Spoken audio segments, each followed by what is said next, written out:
بسم اللہ الرحمن الرحیم سبحانک لا علم لنا الا ما علمتنا انک انت العلیم الحکیم۔ عزیز طالبات، السلام علیکم ورحمۃ اللہ وبرکاتہ۔ امید ہے آپ تمام طالبات خیریت سے ہوں گی اور دیگر اسباق کی طرح تفسیر کا سبق بھی باقاعدگی سے سن رہی ہوں گی۔ انشاءاللہ آج ہم چوتھا سبق پڑھیں گے۔ گزشتہ سبق میں آپ نے تاریخ حفاظت قرآن پڑھی۔ آج کے سبق میں ہم مضامین قرآن پڑھیں گے۔ مضامین قرآن، یہ قرآن پاک کی تمام آیات مبارکہ پر جب غور کیا جائے تو معلوم ہوتا ہے کہ یہ آیات مبارکہ 4 بڑے عنوانات پر منقسم ہیں۔ یعنی کسی بھی آیت مبارکہ کو دیکھا جائے تو وہ ان 4 میں سے کسی کے تحت آ رہی ہوں گی۔ یہ 4 بڑے عنوانات کون سے ہیں؟ عقائد، احکام، قصص اور امثال۔ ہمارا جو نصاب ہے، ہم نے جو منتخب آیات قرآنیہ پڑھنی ہیں وہ عقائد سے متعلق ہیں۔ شروع میں آپ سے بات ہوئی تھی نا، ایمان مفصل میں جتنے عقائد بیان کیے گئے ہیں ان سے متعلق آیات کو جمع کیا گیا ہے، جسے ہم پڑھیں گے انشاءاللہ۔ پھر دوسرے نمبر پر احکام ہیں۔ احکام یعنی وہ آیات مبارکہ جن میں عبادات، معاملات، معاشرت، حلال و حرام، یعنی مختلف پہلوؤں سے مختلف مسائل، مختلف احکام بیان کیے گئے ہیں، مختلف حکم دیے گئے ہیں۔ جیسے قرآن پاک میں ہے وَأَقِیمُوا الصَّلَاةَ وَآتُوا الزَّکَاةَ، نماز اور زکوٰۃ کا حکم دیا گیا ہے اس میں۔ اسی طرح یا ایھا الذین آمنوا اذا قمتم الی الصلاۃ فاغسلوا وجوہکم وایدیکم الی المرافق وامسحوا برؤوسکم وارجلکم الی الکعبین۔ وضو کے فرائض بیان کیے گئے، احکام سے متعلق آیات مبارکہ ہے۔ اسی طرح فرمایا وَلَا يَغْتَبْ بَعْضُكُمْ بَعْضًا أَيُحِبُّ أَحَدُكُمْ أَن يَأْكُلَ لَحْمَ أَخِيهِ مَيْتًا فَكَرِهْتُمُوهُ۔ تو عبادات ہوں، معاملات ہوں، معاشرت ہو، حلال و حرام، مختلف احکام جن آیات میں بیان کیے گئے ہیں وہ آیات احکام کے ذیل میں آتی ہیں۔ ٹھیک ہے۔ پھر جو تیسرا عنوان ہے وہ قصص کا ہے، یعنی وہ آیات مبارکہ جن میں گزشتہ انبیاء کرام کی اور ان کی اقوام کے واقعات کو بیان کیا گیا ہو۔ بعض نیک افراد اور بعض بری اقوام کے واقعات کو بیان کیا گیا ہو، ان کے قصوں کو بیان کیا گیا ہو۔ اسی طرح وہ واقعات جو مستقبل میں پیش آنے والے ہیں، جیسے یاجوج ماجوج کا خروج ہو گیا، قیامت کے جو معاملات ہوں گے، قبر کے جو معاملات ہوں گے، جو واقعات مستقبل میں پیش آنے والے ہیں ان کو بیان کیا گیا۔ یہ قصص سے متعلق آیات کہلاتی ہیں۔ اور چوتھی قسم امثال کی ہے۔ امثال، دیکھیے قرآن پاک میں اللہ تبارک و تعالی نے مختلف چیزوں کو مثالوں کے ذریعے سے بیان فرمایا، تمثیل کی گئی ہے، ایمان کی، کفر کی، اس لیے کہ مخاطبین کے لیے، سامعین کے لیے، سننے والوں کے لیے بات کو سمجھنا آسان ہو جائے۔ ایک فطری چیز ہے، انسان جس چیز کا مشاہدہ کرتا ہے اس کو ذرا زیادہ آسانی سے سمجھ میں آ جاتی ہے۔ جیسے قرآن پاک میں اللہ تبارک و تعالی فرماتے ہیں مثل الذین ينفقون اموالهم فی سبیل اللہ کمثل حبۃ انبتت سبع سنابل فی کل سنبلۃ مئۃ حبۃ۔ یعنی جو لوگ اپنے مال اللہ کی راہ میں خرچ کرتے ہیں تو ان کی حالت اس بیج کی سی ہے جس نے 7 خوشے اگائے ہوں اور ہر خوشے میں 100 دانے ہوں۔ اب یہاں دیکھیے اللہ تبارک و تعالیٰ کی راہ میں مال خرچ کرنے والوں کی مثال بیج سے دی، ایک ایسی چیز سے دی جس کا انسان مشاہدہ کرتا ہے، دیکھتا ہے کہ اس کا کیا فائدہ ہو رہا ہے، تو بتایا گیا کہ اللہ کی راہ میں خرچ کرنے کا فائدہ اس طرح سے ہوتا ہے۔ تو تمثیل کے ذریعے سے اللہ تبارک و تعالیٰ نے بہت ساری باتیں سمجھائی ہیں۔ ایسی آیات جس میں تمثیل بیان کی گئی ہیں وہ امثال کے ذیل میں آتی ہیں، امثال کے ذیل میں۔ ہماری آج کی گفتگو عقائد پر ہوگی، کیونکہ ہمارے پاس آگے جو نصاب ہے وہ عقائد سے متعلق ہے۔ ہم تھوڑی سی تفصیل اس میں دیکھ لیتے ہیں۔ عقائد، عقیدتن کی جمع ہے، عقیدہ، اور یہ لفظ عقیدہ عقدن سے ہے۔ عقد کہتے ہیں گرہ کو، کسی چیز کو باندھنا، کسی چیز کو گرہ دینا۔ جب انسان کہتا ہے کہ میں یہ اعتقاد رکھتا ہوں یعنی اس بات کو اپنے دل اور ضمیر سے باندھتا ہوں، عقیدہ ہے۔ عقیدہ در حقیقت دل کا کسی بات پر ایمان رکھنا، اس کی تصدیق کرنا، یہ ہے۔ دیکھیے، کسی چیز کو حق اور سچ جان کر دل میں مضبوط اور راسخ کر لینا، ایسی حقیقت، ایسی بات پر ایمان لانا جسے انسانی آنکھ دیکھنے سے قاصر ہو، اور اللہ تبارک و تعالیٰ نے وہ باتیں انبیاء کرام کو بذریعہ وحی علم عطا کر کے بیان فرمائی ہوں، اور انہوں نے پھر امت کو تعلیم دی ہو۔ اب وحی کی تعلیمات میں ایمان دین اسلام کی سب سے پہلی تعلیم ہے، جو اللہ تبارک و تعالیٰ اور اس کے رسولوں کو ماننے اور انہیں سچا جان کر ان پر یقین کا تقاضا کرتی ہے۔ اور یہ جو ایمان ہے، جب انسان کے دل میں راسخ ہو جائے کسی بھی بات سے متعلق، اور دل کی گہرائیوں میں اتر جائے کہ کسی قسم کا شک و شبہ نہ رہے، تو وہ کیا ہے؟ وہ عقیدہ ہے۔ عقیدے کا مفہوم آپ کو واضح ہو گیا کہ عقیدہ کیا ہے؟ کہ دل کا کسی بات پر ایمان لانا، اس کی تصدیق کرنا، اور اس بات کا دل کی گہرائیوں میں یوں راسخ ہو جانا کہ پھر کسی قسم کے شک و شبے کی کیا نہ رہے، گنجائش نہ رہے۔ دیکھیے، یہ جو عقائد ہیں، یہ وہ احکام ہیں جن میں عمل کی حاجت نہیں ہوتی، بلکہ صرف مان لینا کافی ہوتا ہے، جیسے اللہ تبارک و تعالیٰ کو ایک ماننا، اس کے رسول کو حق جاننا، قیامت، دوزخ وغیرہ پر یقین رکھنا۔ اور ان عقائد ہی پر حقیقی کامیابی کا دار و مدار ہے۔ دنیا کو کوئی بھی مذہب ہو، خیر کے کاموں کا تصور تو ہر جگہ ہے نا، غریبوں کے ساتھ ہمدردی، حاجت مندوں کی مدد، مختلف مذہبی رسومات، مخلوق کی خدمات، سبھی ہیں، مگر ان سب کے باوجود آخرت کی زندگی میں وہ ناکام ٹھہرتے ہیں۔ کیوں؟ کیا وجہ ہے؟ کیونکہ اللہ رب العزت کی بارگاہ میں اعمال کی قبولیت کا دار و مدار جو ہے وہ عقیدے کی اصلاح پر ہے۔ عقائد درست تو تمام نیک اعمال مقبول، اور اگر عقائد ٹھیک نہیں تو تمام اعمال کیا ہو جائیں گے؟ ضائع ہو جائیں گے، تمام اعمال مردود ہیں۔ کس اعتبار سے؟ آخرت کے اعتبار سے۔ اب جس کا عقیدہ درست ہوگا، اس کی مثال آپ یوں سمجھ لیجئے، اس شخص کی طرح ہے جو ایسی زمین میں بیج بوتا ہے جو قابل کاشت ہو، زرخیز زمین ہو۔ اب دیکھیں، ایسی زمین میں بیج جب بویا جائے گا، اس پر بارش برسے گی، سبزہ نکلے گا، اور ایک مقررہ وقت میں، ایک مقررہ مدت میں فصل پک کر پھل دینے کے لیے تیار ہو جائے گی۔ اور اگر اس کے مقابلے میں ایسے شخص کو دیکھیں جو اللہ تبارک و تعالیٰ کے احکام کے خلاف غلط عقائد رکھتے ہوئے اعمال کرے، تو ایسے شخص کی مثال اس شخص کی طرح ہے جو کسی پتھریلی زمین میں، کسی بنجر زمین میں بیج ڈالے۔ اب کیا ہوگا اس بنجر زمین میں بیج ڈالنے کا نتیجہ؟ بجائے یہ کہ مفید پیداوار نکلے، کانٹے اور جھاڑیاں پیدا ہوں گی۔ کیوں؟ کیونکہ اس شخص نے ایسی زمین پر محنت کی ہے، ایسی جگہ پر محنت کی ہے جس میں پیداوار کی صلاحیت ہی نہیں ہے، لہٰذا محنت بھی بیکار اور مال بھی کیا ہوا؟ ضائع ہوا۔ تو مومن کے دل کی زمین ایمان اور عقیدے کی اصلاح کی وجہ سے زرخیز اور باصلاحیت ہوتی ہے، اور اس کی محنت بھی پھر رنگ لاتی ہے، جبکہ کافر کے دل کی دنیا کفر کی وجہ سے بنجر ہے، اس لیے اس کی محنت آخرت کے لحاظ سے بیکار ہے اور بے ثمر ہے۔ اب ایسا نہیں ہے کہ کافر کو اس کے اچھے کاموں کی، اس کی مخلوق کی خدمت کی کا کوئی بدلہ نہیں ملتا، دیتے ہیں اللہ تعالیٰ بدلہ، لیکن وہ بدلہ دنیا ہی میں دے دیا جاتا ہے، آخرت کے لیے کچھ نہیں ہوتا کافر کے لیے، جس کو اللہ رب العزت بیان فرماتے ہیں، من کان یرید حرث الآخرۃ نزد له فی حرثہ ومن کان یرید حرث الدنیا نؤتہ منہا وما له فی الآخرۃ من نصیب۔ جو دنیا کی کھیتی چاہتا ہے، جو دنیا کو چاہتا ہے، تو پھر اللہ تعالیٰ اسے دنیا ہی میں دے دیتے ہیں، آخرت میں اس کا کوئی حصہ نہیں ہوتا۔ بات واضح ہو رہی ہے؟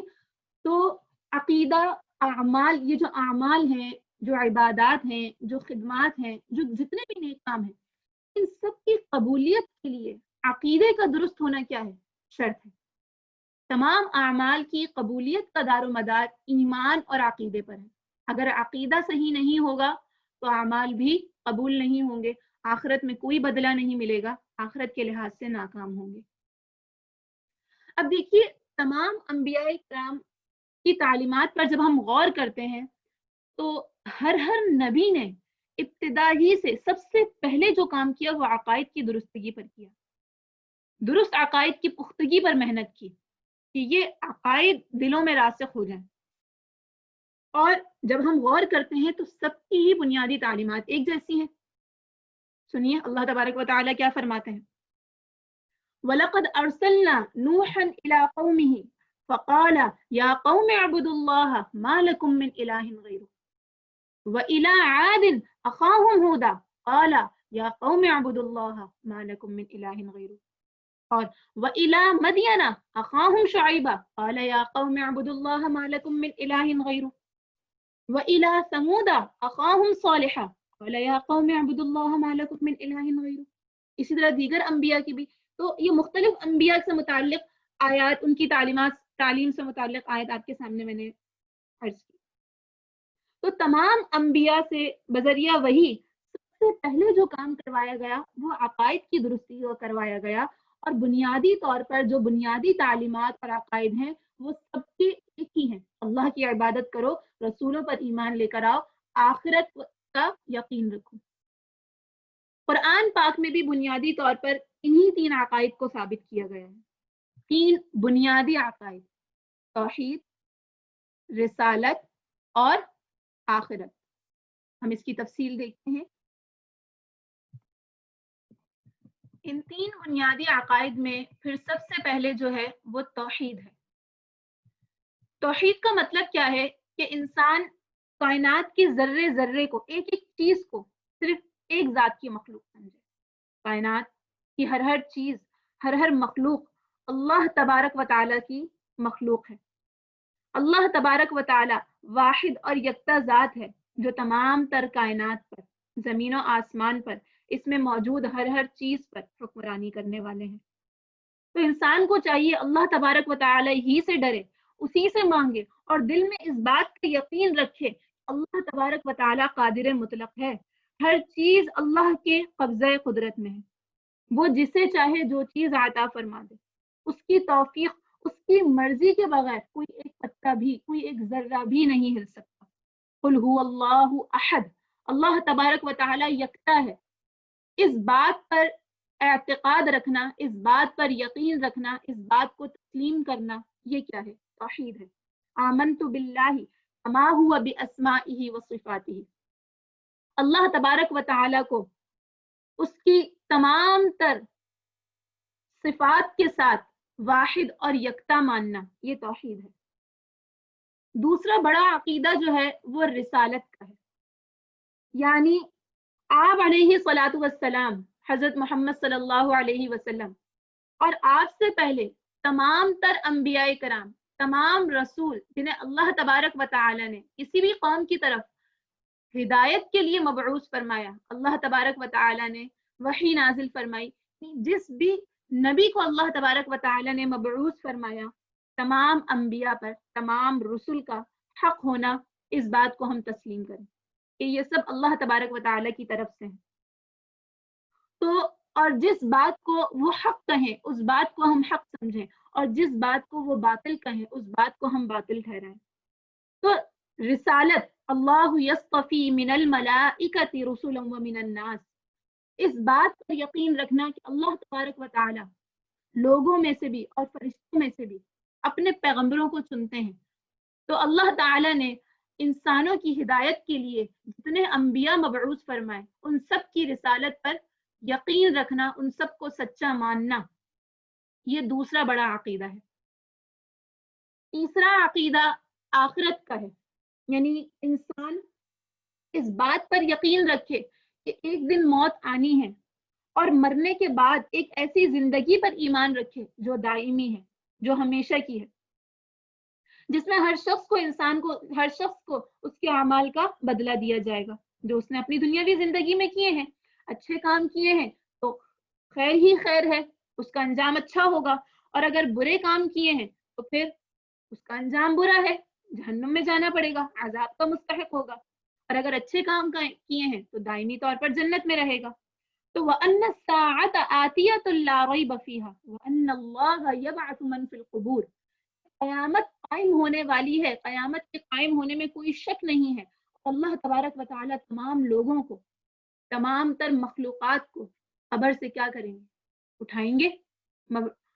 ایک دن حشر اور نشر کا معاملہ پیش آنا ہے، قیامت قائم ہونی ہے، اور اس کے بعد کے تمام معاملات پر یقین رکھنا، یہ کیا ہے؟ آخرت کا عقیدہ ہے۔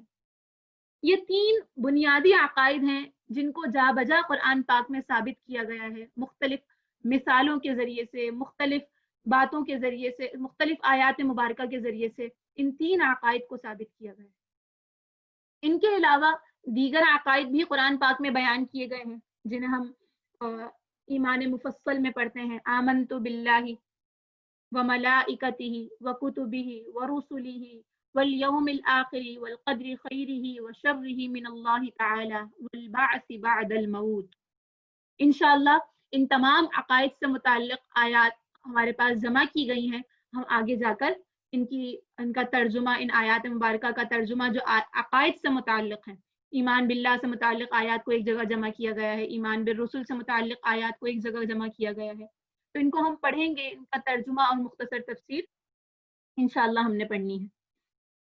اچھا، اب بات یہ ہے کہ یہ جو عقائد ہیں جو اللہ تبارک و تعالیٰ نے قرآن پاک میں بیان فرمائے ہیں، تو ایسا نہیں ہے کہ بس صرف کہہ دیا کہ اللہ کو ایک مانو، رسولوں کو مانو، آخرت پر یقین رکھو، بلکہ دلائل کے ذریعے سے ان کو ذکر کیا گیا ہے، دلائل کے ذریعے سے ثابت کیا گیا ہے، تاکہ مخاطبین کے لیے، سامعین کے لیے، سننے والوں کے لیے ایمان لانا اور عقیدہ رکھنا کیا ہو جائے؟ آسان ہو جائے۔ اب یہ جو مختلف اقسام کے دلائل اللہ تبارک و تعالیٰ نے ذکر فرمائے ہیں، ان میں عقلی دلائل بھی ہیں، مشاہداتی دلائل بھی ہیں، دیگر بھی ہیں، یعنی مختلف طرح کی دلائل سے اللہ تبارک و تعالیٰ نے ثابت کیا ہے ان عقائد کو۔ البتہ اتنا ہے کہ عقلی دلائل کے بجائے مشاہداتی دلائل جو ہیں وہ زیادہ استعمال فرمائیں۔ مشاہداتی دلائل یعنی کہ جس کو انسان مشاہدہ کر سکتا ہے، جس کو انسان دیکھ سکتا ہے، ایک فطری بات ہے، ایک فطری چیز ہے، انسان جس چیز کو اپنی آنکھوں سے دیکھتا ہے اس پر یقین رکھنا، اس کو سمجھنا اور اس کے ذریعے سے کسی چیز کو سمجھنا انسان کے لیے آسان ہو جاتا ہے، بجائے اس کے کہ ایسی بات ہو کہ صرف عقلی دلیل ہو۔ عقلی دلیل انسان کو خاموش تو کر دیتی ہے، لیکن بسا اوقات ایسا ہوتا ہے کہ وہ لوگ جو شبہات کے مریض ہیں، وہ لوگ جو ہر چیز میں اپنی دیکھتے ہیں کہ ہمیں تو یہ بات نظر نہیں آ رہی، ہمیں تو یہ بات سمجھ میں نہیں آتی، ایسے لوگوں کے لیے صرف عقلی دلائل جو ہیں وہ کافی پھر نہیں ہوتے، دل میں بات اترتی نہیں ہے۔ اور قرآن پاک کا مقصد صرف انسان کو خاموش کرانا تو ہے نہیں، بلکہ قرآن پاک کا مقصد تو دل میں عقائد کو اتارنا ہے، راسخ کرنا ہے، منوانا ہے کہ اللہ کو ایک ماننا ہے، رسولوں کو حق ماننا ہے، آخرت کو حق ماننا ہے۔ اور جب تک انسان ان سب چیزوں کو مانے گا نہیں تو اس کے دنیا میں بھیجے جانے کا جو مقصد ہے، وما خلقت الجن والانس الا لیعبدون، اس مقصد کو وہ کیا نہیں کر سکتا؟ حاصل نہیں کر سکتا۔ تو انسان کو دنیا میں بھیجے جانے کے جو مقاصد ہیں، ان مقاصد کو بھی تو حاصل کرنا ہے نا انسان کو۔ انسان کو ایسے ہی نہیں چھوڑا گیا، بلکہ ان تمام عقائد کو جن پر ایمان لانے کا، عقیدہ رکھنے کا حکم دیا گیا ہے، اللہ تعالیٰ نے دلائل کے ذریعے سے ان کو ثابت بھی فرمایا ہے۔ پھر دلائل میں بھی ایسی دلائل کو زیادہ بیان فرمایا ہے جس کو سمجھ لینا انسان کے لیے آسان ہو، جو منہ بولتی چیز ہو، جس کا انکار کسی کے لیے ممکن نہ ہو۔ کیونکہ دیکھیں، آپ جو عقلی دلائل ہے نا، جو شخص علم رکھتا ہے، جس کی عقل سلیم ہے، جس کی عقل کامل ہے، تو ایسے لوگوں کے لیے عقلی دلائل کو مان لینا، سمعنا و اطعنا، ہم نے سنا، ہم نے اطاعت کی، ان کے لیے آسان ہے۔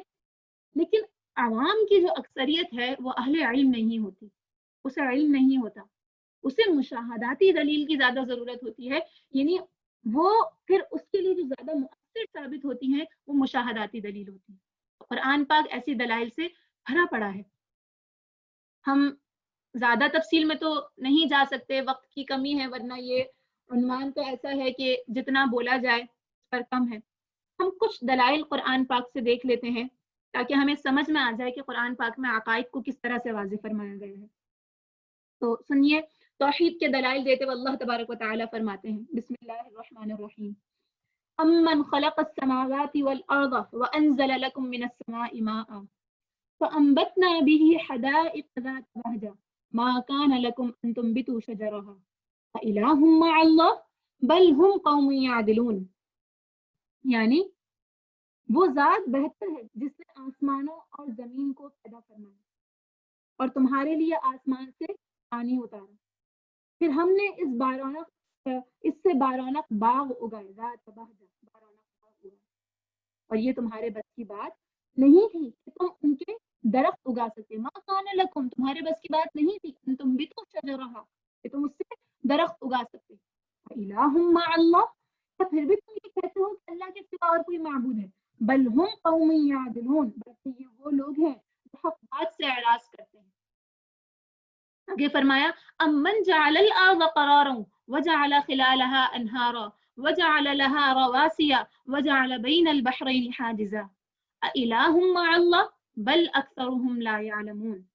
یعنی بلکہ وہ ذات بہتر ہے جس نے زمین کو رہنے کی جگہ بنائی، قرارا، جس نے زمین کو رہنے کی جگہ بنائی اور اس کے درمیان نہریں بنائی، وجعل خلالها انہارا، اس کے درمیان نہریں بنائی اور ان کے لیے جمانے والے پہاڑ بنائے اور دو سمندروں کے درمیان ایک حائل بنا دیا. اِلٰہ مع اللہ، تو تم پھر بھی یہ کہتے ہو اللہ کے ساتھ کوئی اور بھی معبود ہے. بل اکثرهم لا يعلمون، فرمایا کہ جو ایسی بات کہتے ہیں وہ صحیح بات نہیں جانتے. امن يجيب المضطر اذا دعاه ويكشف السوء ويجعلكم خلفاء الارض اِلٰہ مع اللہ قلیلا ما تذکرون. فرمایا کہ بلکہ وہ ذات بہتر ہے جو مضطر اور مجبور انسان کی دعا کو قبول کرتی ہے اور برائی کو دور فرماتی ہے اور تم کو زمین کا خلیفہ بناتی ہے. جعلکم خلفاء الارض، کیا تم اب بھی کہتے ہو الہ مع اللہ، اللہ کے سوا اور کوئی معبود ہے. قلیلا ما تذکرون، بلکہ بہت کم نصیحت قبول کرتے ہو. پھر فرمایا امن یہدیکم فی ظلمات البر والبحر ومن یرسل الریاح بشرا بین یدی رحمتہ اِلٰہ مع اللہ تعالی اللہ عما یشرکون. فرمایا کہ وہ ذات بہتر ہے جو خشکی اور سمندر کی تاریکیوں میں تمہاری رہنمائی کرتی ہے، یہدیکم، تمہاری رہنمائی کرتی ہے، اور جو اپنی رحمت سے خشک کر دینے والی ہوائیں چلاتی ہے. کیا تم پھر بھی یہ کہتے ہو الہ مع اللہ، اللہ کے سوا کوئی اور معبود ہے. تعالی اللہ عما یشرکون، تعالی، اللہ تبارک و تعالی ان چیزوں سے بلند و بالا ہے. یشرکون، جو چیز تم اللہ کے ساتھ شریک ٹھہراتے ہو. اب دیکھیے یہاں پر اللہ تبارک و تعالی کی مختلف نعمتوں کی، جسے انسان اپنی قوت بصارت سے دیکھ سکتا ہے.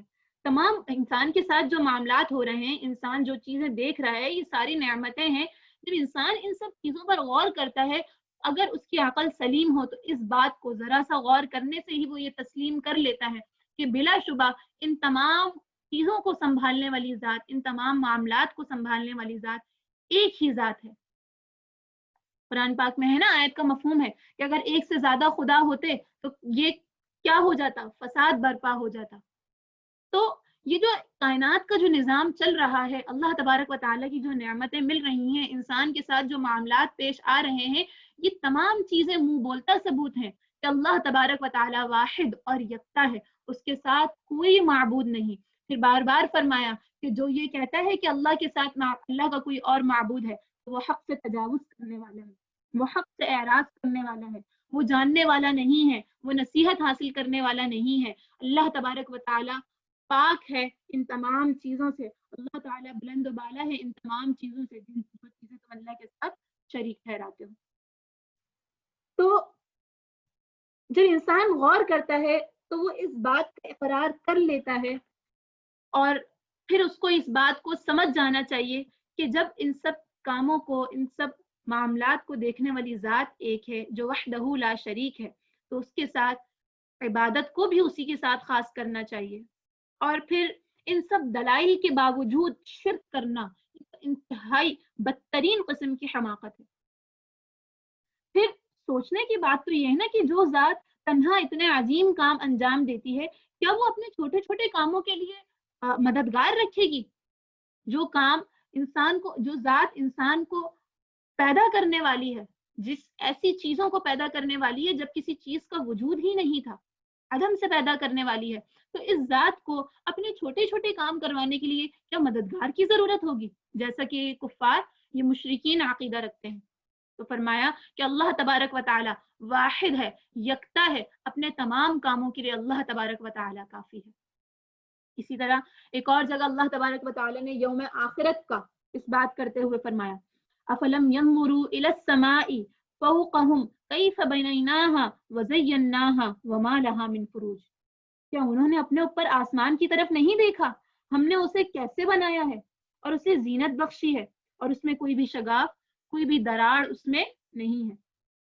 والارض مددناها والقینا فیها رواسیا وانبتنا فیها من کل زوج بہیج، اور ہم نے زمین کو پھیلایا اور اس میں نہ ٹلنے والے پہاڑ بنائے، اور اس میں ہر ایک بارونق جوڑا اگایا ہے، تاکہ ہر رجوع کرنے والا تبصرۃ وذکریٰ لکل عبد منیب، یعنی ہر رجوع کرنے والا بندہ ان سے بصیرت اور نصیحت حاصل کر سکے۔ وَنَزَّلْنَا مِنَ السَّمَاءِ مَاءً مُبَارَكًا فَأَنبَتْنَا بِهِ جَنَّاتٍ وَحَبَّ الْحَصِيدِ، فرمایا کہ ہم نے آسمان سے برکت والا پانی اتارا، پھر اس کے ذریعے آگے کیا فرمایا، وَالنَّخْلَ بَاسِقَاتٍ لَهَا طَلْعٌ نَضِيدٌ رِزْقًا لِلْعِبَادِ وَأَحْيَيْنَا بِهِ بَلْدَةً مَيْتًا كَذَلِكَ الْخُرُوجُ، یعنی ہم نے آسمان سے برکت والا پانی اتارا، پھر اس کے ذریعے بندوں کو رزق دینے والا، رزقًا للعباد، بندوں کو رزق دینے کے لیے باغات اور کھیتوں کے بیج اگائے، اور اس کے ذریعے مردہ یعنی قحط زدہ شہر کو زندہ کیا۔ بس کذالک الخروج، اسی طرح کیا ہوگا، حشر ہوگا، کہ انسان اپنی آنکھوں سے دیکھتا ہے کہ اللہ تبارک و تعالیٰ کیسے تمام یہ آسمان سے پانی برستا ہے، اللہ تبارک و تعالیٰ انسان کو رزق دینے کے لیے ایک بیج سے کیسے ایک پھلدار درخت اور پھلدار ایک کھیتی اگاتا ہے، اور کیسے اللہ تبارک و تعالیٰ نے انسان کو پیدا فرمایا، کیسے اللہ تبارک و تعالیٰ نے یہ آسمان بنایا، یہ زمین بنائی، یہ تمام کائنات پر جب انسان غور کرتا ہے، انسان محض اپنے نفس پر، اپنے آپ پر، اپنے وجود پر غور کرے، تو یہ بات اس کے سامنے آیا ہو جاتی ہے کہ جو ذات اسے پہلی دفعہ پیدا کرنے پر قادر ہے، وہ دوبارہ اسے اٹھانے پر بھی کیا ہے، قادر ہے۔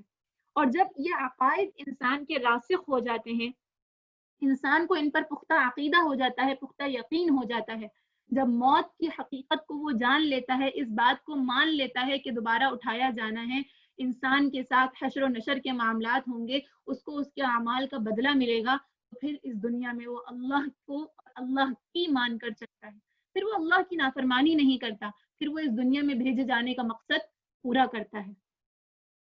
یہ عقائد تھے جنہیں اللہ تبارک و تعالی نے بیان فرمائے، اور اللہ تعالیٰ نے انسانی جسم، انسان کے اپنے ضمیر، انسان کے اپنے جسم، کائناتی حقائق کو، فلکیات کو، نباتات کو، ارضیات کو، ان تمام سے متعلق جو باتیں بیان ہوئیں، وہ زیادہ تر اللہ تبارک و تعالیٰ نے مشاہداتی دلائل کے ذریعے بیان فرمائی۔ آپ کے سامنے دو مشاہداتی دلائل آئے، اسی طرح سے دیگر جو چیزیں ہیں، دیگر باتیں جو ہیں، اللہ تبارک و تعالیٰ نے مشاہداتی دلائل کی سے ثابت فرمائی، اور جہاں جہاں کائنات پر غور کرنے کی تاکید فرمائی، تو اس کا مقصد بھی یہی ہے کہ انسان اس کائنات کے عجائبات کو، اس کائنات کے اسرار پر غور کرے، اور اس بات پر غور کرے کہ یہ اللہ تبارک و تعالیٰ کی قدرت کاملہ ہے، اس کا استحضار کرے، اس کو سوچے کہ بلا شبہ اللہ تبارک و تعالیٰ کی ذات ہی قادر مطلق ہے، اور جب وہ ان سب چیزوں پر عقیدہ رکھے گا تو وہ اللہ کے آگے سجدہ ریز ہو جائے گا، اللہ کی عبادت کرنے لگے گا۔ پھر یہ بات یاد رکھنی چاہیے، اس بات کو اچھی طرح سے سمجھ لینا چاہیے کہ اللہ تعالیٰ نے جتنے بھی حقائق قرآن پاک میں بیان فرمائے ہیں، جتنے بھی سائنٹیفک حقائق سے پردہ اللہ تعالیٰ نے اٹھایا ہے، ان تمام باتوں کو پورے قرآن پاک کے پورے سیاق میں، قرآن پاک کے کانٹیکسٹ میں سمجھنا چاہیے۔ یہ نہیں کہ اسے قرآن پاک کو سائنس کی کتاب سمجھنے لگے، یہ اور سائنسدانوں کے فلسفوں پر اور سائنسدانوں کی سائنس کے مطابق ان مسائل کو، ان باتوں کو سمجھنے لگے، نہیں، قرآن پاک کے سیاق میں، قرآن کے کانٹیکسٹ میں اس کو دیکھنا چاہیے، ورنہ بہت سی غلط فہمیاں پیدا ہو سکتی ہیں، اور پھر انسان بجائے اس کے کہ وہ ایمان لے کر آئے، وہ گمراہی میں مبتلا ہونے لگتا ہے۔ تو اللہ تبارک و تعالیٰ نے ان عقائد کو ثابت فرمایا ان عقائد کے علاوہ اللہ تعالیٰ نے انسان کے عقائد اور اعمال کی بہت سی گمراہیوں کا بھی رد فرمایا ہے، ایسا نہیں کرنا چاہیے، ایسا کرنے والے لوگ ایسے ہیں، یعنی ان کے عقائد کو بیان فرمایا۔ تو ان عقائد کو، ان اعمال کو جو گمراہیاں ہیں اور ان کا جو رد اللہ تعالیٰ نے بیان فرمایا ہے، اس کو انشاءاللہ ہم اگلے سبق میں دیکھیں گے۔ آج کے سبق کا خلاصہ دیکھ لیتے ہیں۔ عقائد پر بات کی ہم نے، عقیدے کا مفہوم آپ نے سمجھا اور 3 بنیادی عقائد پر مختصراً بات کی۔ پھر آگے آپ کو یہ بات بتائی گئی کہ جو ایمان مفصل ہے، آمنت باللہ و ملائکتہ و کتبہ و رسلہ والیوم الآخر والقدر خیرہ و شرہ من اللہ تعالی والبعث بعد الموت، یہ جو تمام عقائد جو اس ایمان مفصل میں بیان کیے گئے ہیں، ان سے متعلق انشاءاللہ ہم نے تفصیل پڑھنی ہے آگے جا کر اپنے مکمل نصاب میں۔ امید ہے آپ تمام طالبات کو سبق واضح ہو گیا ہوگا۔ اللہ تبارک و تعالی سے دعا ہے ہمیں قرآن پاک کو کما حقہ پڑھنے، سمجھنے اور اس پر عمل کرنے کی توفیق عطا فرمائے، اور ہم سب کو ہدایت عطا فرمائے، ہمارے عقائد کی، ہمارے ایمان کی حفاظت فرمائے۔ آمین وآخر دعوانا ان الحمد للہ رب العالمین۔